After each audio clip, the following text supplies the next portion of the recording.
You've got to be kidding me, Zixilorp groaned, his tentacles writhing in disbelief as he stared at the holographic announcement. They're allowing what on campus now? His roommate, Blurp, a gelatinous blob with eye stalks, oozed closer to read the message. Says here, in the spirit of interspecies understanding and cultural exchange, students are now permitted to bring their domesticated companions to class hall. Guess the dean's been hitting the fermented nectars again. Zixilorp's epidermis flushed a deep purple. But some of those Deathworlders have monsters as pets. Remember that time Jeeks Thar showed us pictures of his dog? I had nightmares for a week. Oh, come on, Blurp gurgled, rolling all 7 of his eyes. How bad could it be?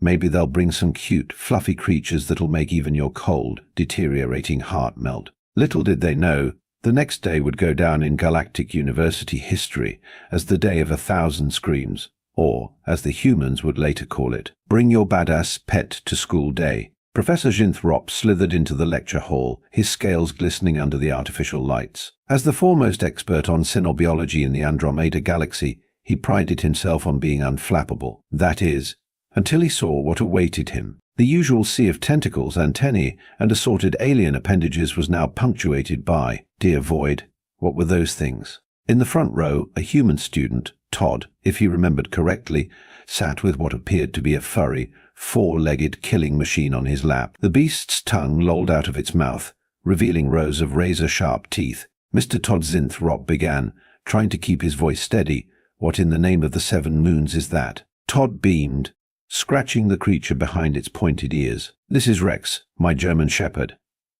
Isn't he adorable? The adorable Rex chose that moment to let out a thunderous bark, causing half the class to leap or ooze several feet in the air. Adorable. Right, Zinthrop muttered, making a mental note to update his will later. And Ms. Jar, what's that? Writhing mass on your shoulders. Lisa Zhao. Another human. Grinned as she stroked the scaled coils draped around her neck. This is Noodle, my ball python.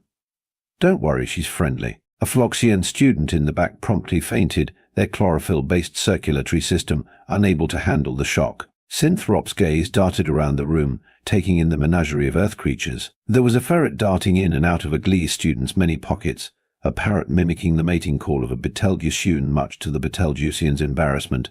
And was that a tarantula crawling up the wall? Right, Zinthrop said, his usually melodious voice now a strained squeak. Let's begin our lesson on non-threatening herbivores of the Cygnus schistone, shall we? As the professor attempted to start his lecture, chaos ensued. The ferret, apparently bored with the Glee student's pockets, decided to make a break for it. It darted across desks, causing a wave of shrieks and flailing limbs as it went. Bandit.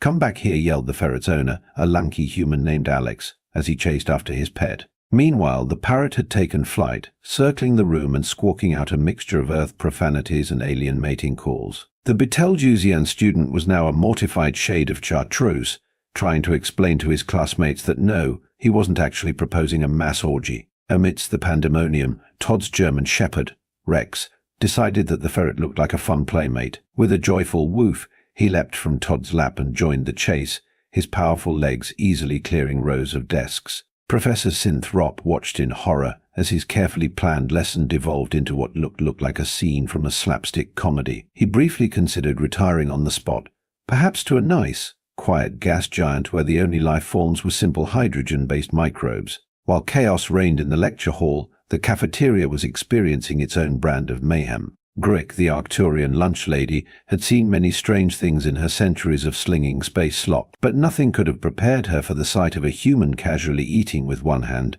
while dangling a mouse in the other. Sweetie, she chittered nervously at the human girl. I think you dropped your... The girl looked up, confused. Oh, this isn't a snack. It's for Mr. Whiskers. She gestured to a glass tank on the table, where Oh, void preserve us, was that a snake? Grick watched in horror as the girl dropped the mouse into the tank. Mr. Whiskers, it seemed, was not a picky eater. At another table, a group of Andromedans were cautiously poking at their lunch with their psionic probes, too distracted by the golden retriever sitting patiently by its human side. Is it going to eat us? One of them whispered. The dog's owner, a burly human named Mike, laughed. Nah, Buddy here only eats dog food, and the occasional homework assignment. The Andromedans didn't seem reassured, especially when Buddy let out an earth-shattering sneeze, accidentally launching a glob of drool across 3 tables. In the corner, a particularly brave Venusian had struck up a conversation with Emily, a petite human who was cradling what looked like a ball of sentient cotton. "So, what's that?" the Venusian asked, pointing a tentacle at the fluffy creature. Emily beamed. "This is Snowball, my Angora rabbit. Want to pet her?" The Venusian hesitantly extended a tentacle, only to yank it back with a yelp when Snowball twitched her nose. It moved. The fur moved on its own. Emily couldn't help but giggle. "That's just how rabbits are. They're harmless, I promise." "Harmless," the Venusian exclaimed. "It has claws and teeth. On my planet, anything with claws and teeth is classified as a Class 3 extinction-level threat." As if on cue, Snowball chose that moment to let out an adorable little sneeze, causing the Venusian to leap backwards, knocking over 3 chairs and a very confused Martian in the process. The cafeteria's peace was further disrupted when a human student named Jake walked in, leading what appeared to be a miniature dinosaur on a leash. "Everyone, meet Snappy Jake," announced proudly, patting the scaly creature's head. The entire cafeteria fell silent, all eyes and various sensory organs fixed on the reptilian beast. Is that a Terran swamp dragon?" Grlick asked, her voice barely above a whisper. Jake grinned. "Close. This is an alligator. They're related to dinosaurs, actually. Snappy here is still young, so he's allowed inside. When he's full grown, he'll have to stay in the campus pond." The idea that this terrifying creature was considered young sent a collective shudder through the alien students. Several of them made mental notes to avoid the campus pond for the remainder of their academic careers. Snappy, oblivious to the terror he was causing, let out a yawn that displayed rows of razor-sharp teeth. A Plutonian student promptly fainted, overwhelmed by the sight. "Don't worry," Jake said, misinterpreting the alien's stunned silence for awe. "Snappy's really friendly. He even knows tricks. Want to see him roll over?" Before anyone could politely or not so politely decline, Jake gave a hand signal, and Snappy the alligator began to roll on the cafeteria floor like an armored reptilian barrel. The sight of a prehistoric killing machine performing circus tricks was apparently too much for the alien students to process. In a matter of seconds, the cafeteria had emptied, leaving only the bemused humans and their assorted pets. Jake mused, scratching Snappy's scaly head. "Tough crowd." Back in the lecture hall, Professor Synthrop had finally managed to restore some semblance of order. The ferret had been caught, the parrot had been bribed into silence with a packet of crackers, and Rex the German Shepherd was once again seated calmly by Todd's side. "Now then," Synthrop said, trying to ignore the way his scales were still quivering from stress, "let's try this again. Today we'll be discussing the evolutionary adaptations of non-threatening herbivores in the Cygnus system. Can anyone name an example?" A tentative tentacle rose in the back of the room. It belonged to Zixilorp, who had spent most of the class trying to become one with his chair. "Yes, Mr. Zixilorp," Synthrop prompted, grateful for the semblance of normalcy. "Well," Zixilorp began, his voice shaky, "there's the Flufferless Harmlessis, known for its soft fur and complete lack of teeth or claws." "Excellent," Synthrop exclaimed. "And can you describe its defense mechanisms?" Zixilorp nodded, gaining confidence. "When threatened, the Flufferless Harmlessis releases a cloud of spores that induce feelings of peace and tranquility in potential predators." "Very good," Synthrop said. "Now, can anyone tell me why?" He was interrupted by a snort of laughter from one of the human students. "I'm sorry," said Sarah, a freckled girl with a cat curled up in her lap, "but that sounds like the most boring animal ever. Where's the excitement? The danger?" Synthrop blinked in confusion. "Excitement? Danger? My dear, the whole point of these creatures is to avoid danger at all costs. But where's the fun in that?" Todd chimed in, still scratching Rex behind the ears. "Half the joy of having a pet is the element of unpredictability. You never know when they might surprise you." The alien students exchanged baffled looks. The idea of willingly introducing an element of unpredictability into one's life was utterly foreign to most of them. Perhaps Synthrop said carefully, "This would be a good opportunity for some cultural exchange. Humans, why don't you tell us more about your relationships with your companions?" And so began the strangest enobiology lesson in the history of Galactic University. The humans took turns explaining their pets, each story more bewildering than the last to the alien audience. Lisa spoke about how her ball python, Noodle, helped her relax after a stressful day. "There's something soothing about watching her slither around her terrarium," she said, as several alien students scooted their chairs away from her. Alex regaled the class with tales of his ferret's escapades. "Bandit here once stole every left sock in my dorm," he said proudly, as if this were some great accomplishment. "It took me weeks to find where he'd hidden them." The alien students couldn't fathom why anyone would keep a kleptomaniac creature in their living space, let alone boast about its misdeeds. But it was Sarah's story about her cat, Whiskers, that really threw the class for a loop. "So there I was, sound asleep," she began, "when suddenly, at 3 a.m., I feel this weight on my chest. I open my eyes and there's Whiskers staring right at me, his face about an inch from mine." The alien students leaned in, anticipating some tale of narrow escape from this midnight stalker. And then Sarah continued, grinning. "He boops me on the nose with his paw and meows for food." It was adorable. There was a moment of stunned silence, broken only by the sound of Zexilop's tentacles tying themselves into stress knots. "Let me get this straight," he said slowly. "This creature stalks you in your sleep, wakes you at odd hours and demands food. And you find this endearing?" Sarah nodded enthusiastically.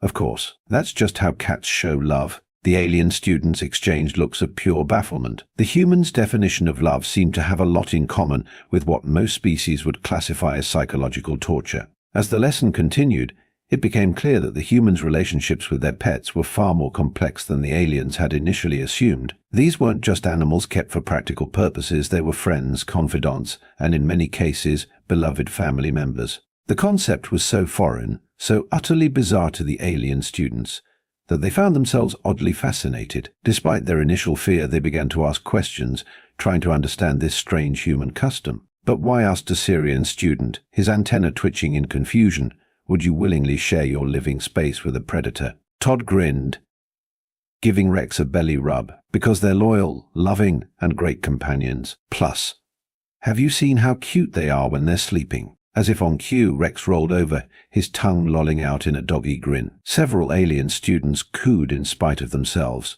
"Fascinating," Professor Sinthrop mused, his scientific curiosity overcoming his initial fear. "It seems that humans have developed a symbiotic relationship with these creatures, but surely there must be drawbacks." The humans looked at each other, shrugging. "Well," Alex said, "Bandit did once chew through my quantum physics homework, trying to explain that to Professor Wyzak was interesting.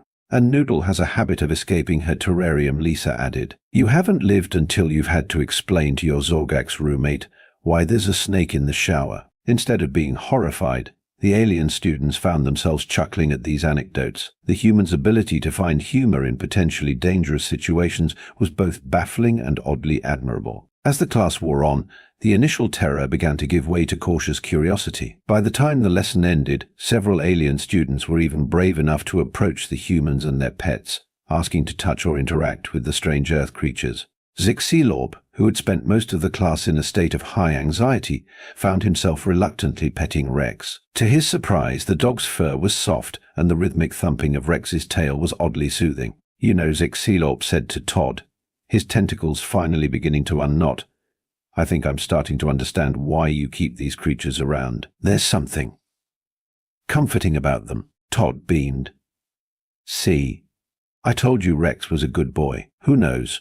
Maybe you'll end up getting a pet of your own someday." Zixilorp's epidermis turned a pale green at the thought, but he didn't immediately dismiss the idea. After all, if today had taught him anything, it was that the universe was full of surprises. As the day drew to a close, the alien students found themselves gathered in the common room, excitedly discussing their experiences with the human pets. "Did you see the way that ferret moved?" Blurp bubbled enthusiastically. "It was like a furry liquid." Zexilorb, who had finally emerged from under his desk, grudgingly admitted, "I suppose some of them were less terrifying than anticipated." "That rabbit creature was almost tolerable." "Almost tolerable," Blurp exclaimed. "I saw you petting it when you thought no one was looking. You even smiled." Zixilop's tentacles twisted in embarrassment. "I was merely conducting a tactile examination for scientific purposes," he muttered unconvincingly. Their conversation was interrupted by the arrival of Professor Sinthrop, who slithered into the common room looking exhausted but exhilarated. "Well, students, I hope today has been educational. I must admit my perspective on human-animal relationships has been significantly broadened." The professor's words were punctuated by a cacophony of barks, meows, squawks, and hisses as the human students and their pets filed past the common room, heading back to their dorms. Blurp mused, watching as a student walked by with a hedgehog perched on their shoulder. Maybe we've been too quick to judge the humans. If they can form bonds with creatures so different from themselves, perhaps there's hope for greater understanding between all species. Zixilorp nodded thoughtfully, his tentacles relaxing for the first time that day. You may be right. Though I still think I'll stick to non-carnivorous companions, thank you very much. As if on cue, a small, round robot rolled into the room, beeping cheerfully. It was Zixilorp's cleaning droid, a gift from his parents to help keep his dorm tidy. Now this, Zixilorp said, patting the droid affectionately, is my kind of pet. No teeth, no claws, and it actually cleans up after itself. The alien students laughed, the tension of the day finally breaking. As they continued to chat about their experiences, a new sense of camaraderie filled the air. It seemed that the humans' love for their animal companions had, in its own way, brought the diverse student body closer together. Outside the window, as the twin moons of the campus planet rose in the purple sky, a chorus of howls echoed across the grounds. The humans' dogs were singing their nightly song, a haunting melody that sent shivers down alien spines, but now those shivers were tinged with something new, appreciation. The next morning, the Galactic University campus was abuzz with excitement. Word of the previous day's events had spread like wildfire, and now even those who hadn't been present were eager to see the humans' pets for themselves. As Zixilorp made his way to his first class, he couldn't help but notice the change in atmosphere. Alien students who had once given the humans a wide berth were now approaching them, curiosity overcoming their initial fear. In the quad, a small crowd had gathered around Sarah and her cat, Whiskers. The feline was basking in the attention, purring loudly as tentacles, pincers, and various alien appendages gently stroked its fur. And you say this vibration is a sign of contentment, a Neptunian student asked, their bioluminescent spots pulsing with fascination. Sarah nodded, smiling. Yep, that's right. When cats purr, it usually means they're happy or relaxed. Fascinating, the Neptunian exclaimed. On my world, vibrations usually indicate imminent seismic activity or a mating call. Whiskers, unaware of the interstellar cultural exchange he was facilitating, simply rolled over, presenting his belly for more pets. As Zixilorp watched this interaction, he felt a strange warmth in his central cavity. It was oddly heartwarming to see such diverse species finding common ground over something as simple as a furry earth creature. His musings were interrupted by a tap on his shoulder. He turned to find Todd standing there, Rex the German Shepherd sitting obediently by his side. Hey, Zixilorp, Todd said cheerfully. Rex here was wondering if you'd like to play fetch with him. He really enjoyed meeting you yesterday. Zixilorp's tentacles curled in surprise. What? Play fetch. Todd held up a small, bright yellow ball. It's easy. You just throw this and Rex brings it back. It's his favorite game. Zixilorp eyed the ball suspiciously, then looked at Rex. The dog's tongue was lolling out, his tail wagging enthusiastically. Despite himself, Zixilorp felt the corners of his mouth analog twitch upward. Well, he said slowly, I suppose one game couldn't hurt. For scientific purposes, of course. Todd grinned, handing over the ball. Of course.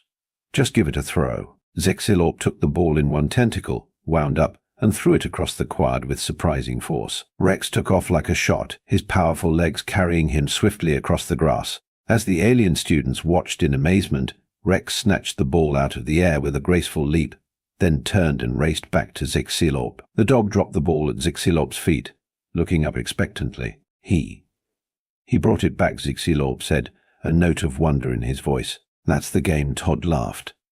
Want to throw it again? To everyone's surprise, including his own, Zixilorp nodded eagerly. Yes, I think I do.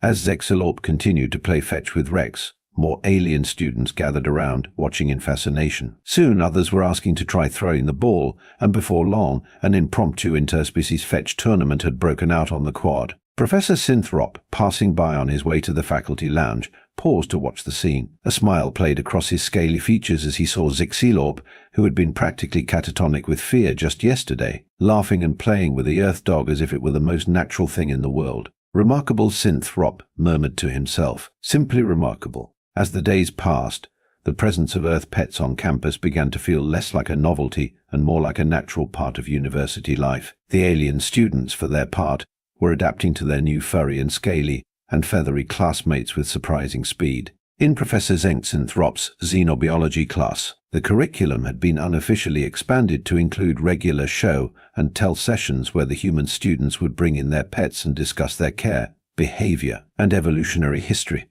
Today, Lisa announced, Noodle the ball python draped around her shoulders, "We're going to talk about snake shedding." The alien students leaned forward, a mix of fascination and residual nervousness on their faces. "You see," Lisa continued, gently stroking Noodle's scales, "snakes shed their skin periodically as they grow. It's called ecdysis." She proceeded to explain the process in detail, even showing holographic images of snakes in various stages of shedding. The alien students watched in rapt attention, their initial fear of the reptile giving way to scientific curiosity. "That's actually quite interesting," Zixilorp admitted, his tentacles twisting in a gesture of thoughtfulness. "It's not dissimilar to the molting process of the Arcturus sand dwellers." Lisa beamed. "Exactly.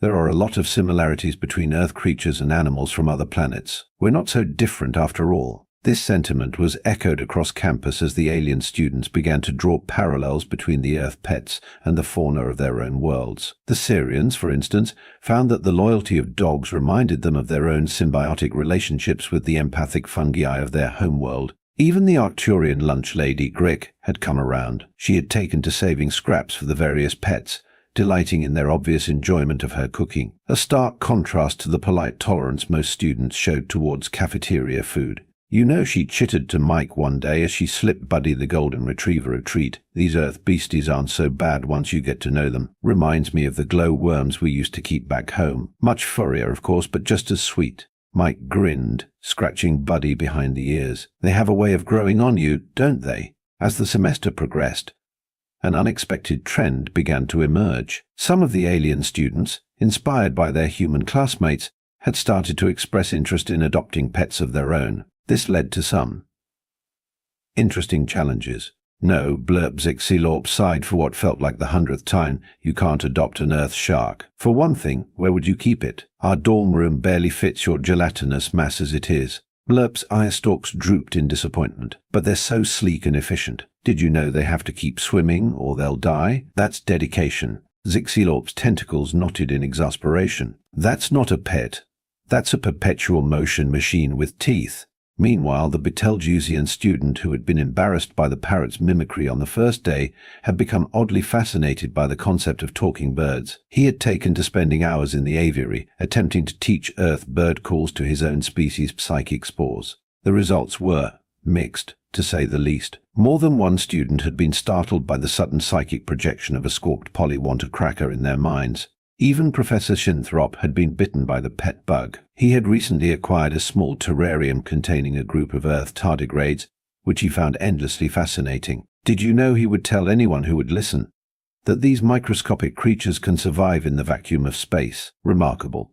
Simply remarkable. As the end of the semester approached, it was clear that the Bring Your Pet to School initiative had been a resounding success, though perhaps not in the way anyone had anticipated. Yes, there had been some mishaps along the way. There was the incident with the escaped tarantula in the zero-gravity physics lab, and no one would soon forget the day Jake's alligator, Snappy, decided to take an unauthorized swim in the quantum probability pool. But overall, the presence of Earth pets on campus had done more to foster interspecies understanding and cooperation than a dozen diplomatic summits. It all came to a head at the end-of-year Interstellar Cultural Festival. Traditionally, this had been a rather staid affair, with each species showcasing their traditional art, music, and cuisine. This year, however, things were different. The festival grounds were a riot of activity. Humans and aliens alike milled about, many with pets in tow. There were dog agility courses, cat grooming demonstrations, and even a scales and tails exhibit featuring an assortment of reptiles and amphibians.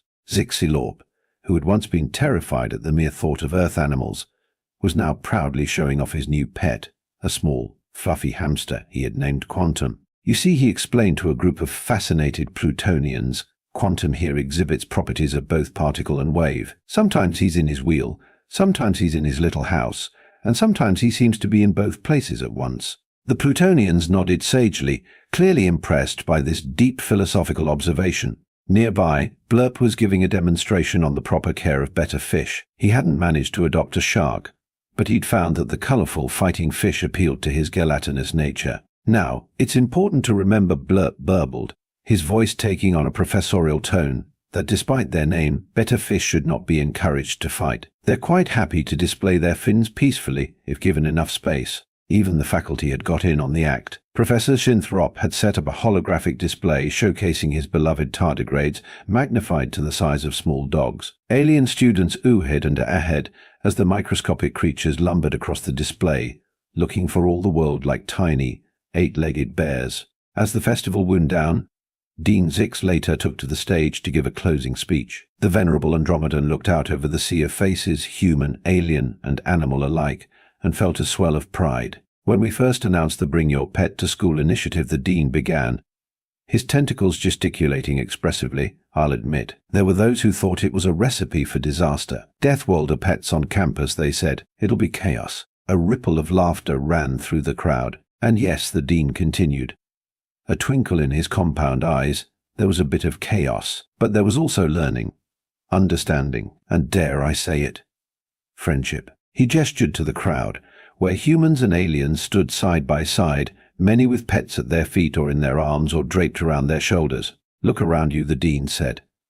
What do you see? I see the future.